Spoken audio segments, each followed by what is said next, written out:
Do you need to book your vacation? You've come to the right place. From luxurious getaways to adventurous treks, we have the perfect vacation package for every traveling style.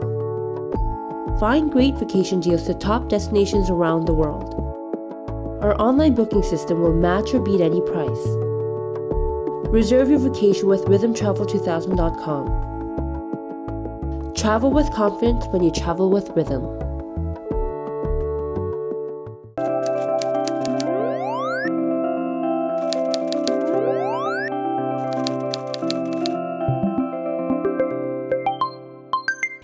So we are here at the campaign headquarters of mayoral candidate Olivia Chow, who will be sharing with us a little bit about her campaign leading up to the elections in October. Hi, thank you for being with us. How are you? Good, how are you? Great. So you come from a background of great experience from being a member of parliament, city councillor, and school trustee. What prompted you to resign as MP and run for mayor? I love this city, and I want to restore pride and some sense of sanity even to the city, and that's why I want to be the new mayor, so that we can have a better city. If elected, you would make history as the first Chinese-born mayor of Canada's largest city. So what would that mean to you? Well, I came when I was 13 into to Toronto. And life was pretty hard in the beginning, and so it motivated me to eventually, after I graduated, to give something back to the community, to make life easier and better for people that are new in the country. So that's one of the reasons why I got into public service. And if I am able to be the mayor, it means that I can then serve people more, and I could really, hopefully, be a role model for others, so that they too can get involved in making a difference in their own community. So New Mayor, Better City, it's been your slogan.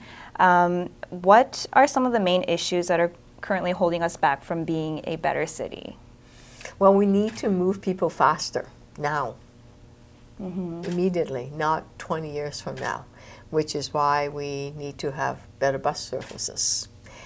We need to take care of our children better, put children and families in the heart of our city.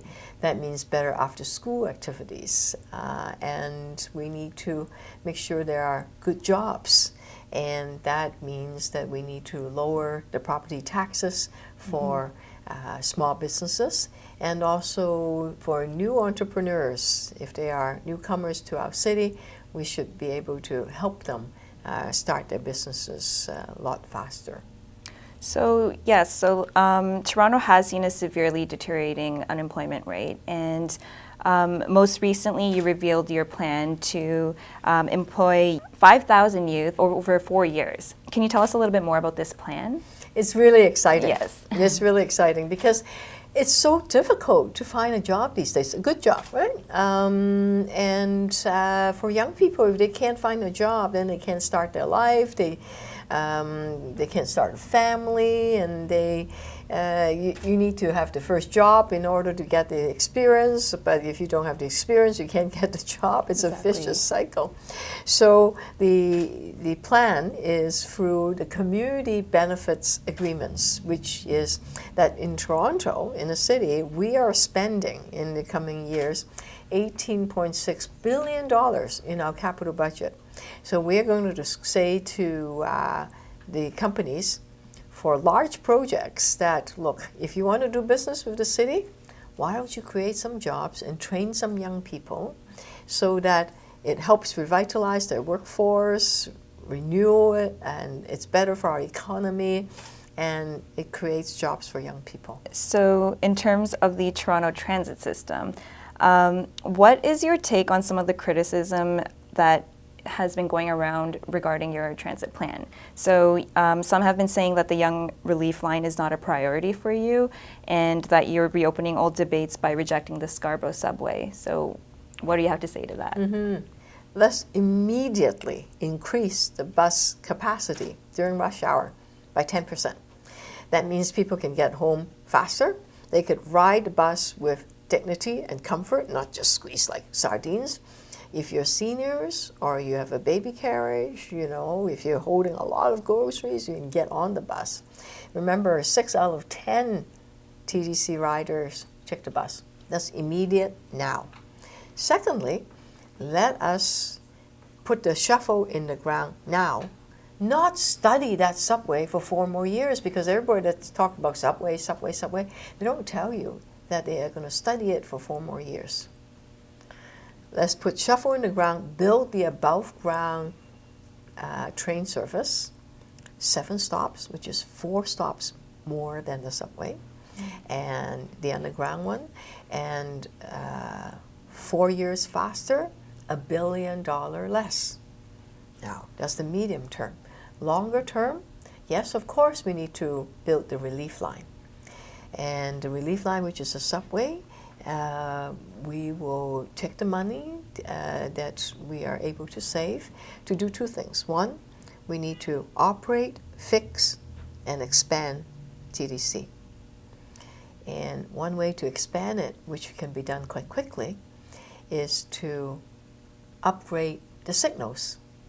Which means that we can add 20 to 30% capacity on the Young line and the Bloor line. And so we do that, buy new subway cars, and do the Young Relief line. Okay. That's a comprehensive plan. Yes. Better than some people that just say subways, subways, subways, and you know, they talk about subways for 4 years. Nothing happened. Not even a study. Well, speaking of different languages, you have successfully gotten the 911 service to work in 140 different languages. Yes. And thanks to you, people who can't speak English very well are able to call 911 no problem.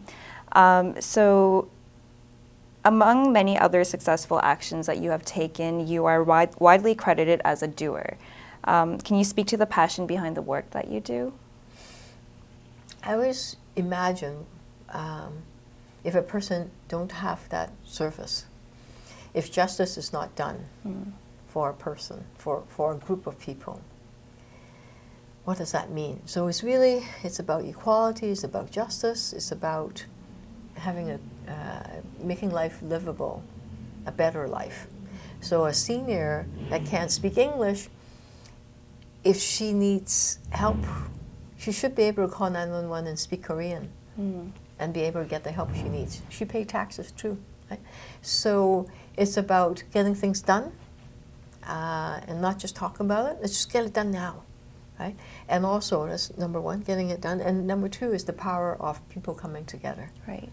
Right. So when we persuade the federal government to ask the Japanese government to apologize for the comfort woman, the war crimes during Second World War, it wasn't going very far. But when we start mobilizing the community, when the community starts speaking out, when people start speaking out, wow, you know, you sense the power. So really, 2 key points. Well, 3. You have a principle. You have to have a vision what needs to be done. Number 2 is work with others to get it done. And thirdly, let's just make it happen. So those are, sometimes some things takes a long time, but don't give up. Thank you so much for your time and good luck with your campaign. Thank you.